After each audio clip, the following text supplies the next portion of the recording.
ఇంకో క్వశ్చన్ ఆస్మా ఏంటంటే ఇప్పుడు ఎక్కడన్నా గొడవ అయిందనుకో ఒక హిందువుని ముస్లింలు కొడుతున్నారు ఒక హిందువుని ముస్లింలు కొడుతున్నారు కొడుతున్నారు ఎగ్జాంపుల్ అంటున్నా కొడుతున్నారు తిడుతున్నారు వేరే హిందువులు మొత్తం రారు ఓకేనా అదే ఒక ముస్లింని హిందువులు కొడుతుంటే యూనిట్గా మీ మీ ముస్లింలు అందరూ వస్తారు ఓకేనా మీ ముస్లింల దాంట్లో యూనిటీ అనేది ఉంటుంది అవునా అంటే ఈ ఫ్రైడే రోజు అక్కడ అంటే మీరు నమాజ్కి వెళ్తారు కదా అక్కడ ఇవన్నీ చెప్తా ఉంటారా మనం అందరం ఒకటి ఉండాలి ఇట్లానే అట్లా ఎట్లుంటుందంటే ఫస్ట్ ఆఫ్ ఆల్ యూనిటీగా ఉండడానికి రీజనే ఈ నమాజ్ వేళలు.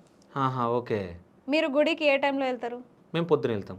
పొద్దున అంటే టైమింగ్ ఉందా? ఒక 8కి కరెక్ట్ 8కే వెళ్తారా? లేదు అంటే మార్నింగ్ 6 గంటల నుంచి ఒక 10 గంటల మధ్యలో వెళ్ళొచ్చు. కానీ మాకు అట్లా ఉండదు కదా.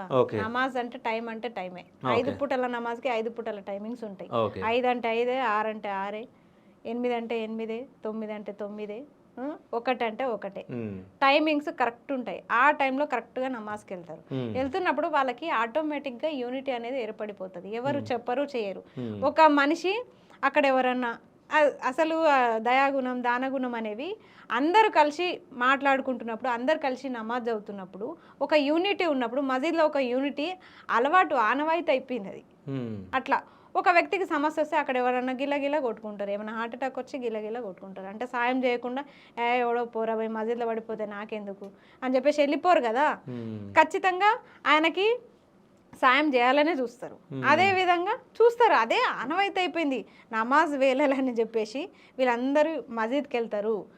అట్లా యూనిటీ ఏర్పడ్డది, అది అనుకోకుండా ఏర్పడింది. ఇంకొకటి ఖచ్చితంగా ఒక ముస్లింకి ముస్లిమే కాదు హిందువు అయినా సరే సాయం చేయాలనే ఉంటుంది. మాకు సాయం చేయాలనే ఉంటుంది. కాకపోతే మరి మీకు కూడా గుళ్ళ వేళలు ఇవన్నీ ఒకటే అయ్యింటే బాగుండు. ఇప్పుడు మీ గ్రంథాలు కూడా చెప్తూనే ఉంటాయి అందరికీ దయాగుణం కలిగి ఉండాలి. బైబిల్ గ్రంథమైన అదే చెప్తుంది, రామాయణమైన ఇతిహాసాలైనా అన్నీ అవే చెప్తాయి. ఇప్పుడు శ్రీకృష్ణుడు అంటతోడే భగవద్గీతలో కూడా అదే చెప్పిండు, ఇతరుల పట్ల నువ్వు కరుణని కలిగి ఉండాలి, సోదర భావం కలిగి ఉండాలని. వారు అందరు ఎందుకు పాటించట్లే?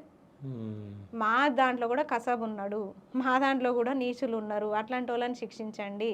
అందరూ కూడా మీ దాంట్లో మా దాంట్లో కాదు ఈ మనుషులు అంటున్నారు కదా. ఇప్పుడు ఎత్తి చూపి ముస్లిమ్స్ అనే టార్గెట్ వస్తుంది కాబట్టి నేను చెప్తున్నా.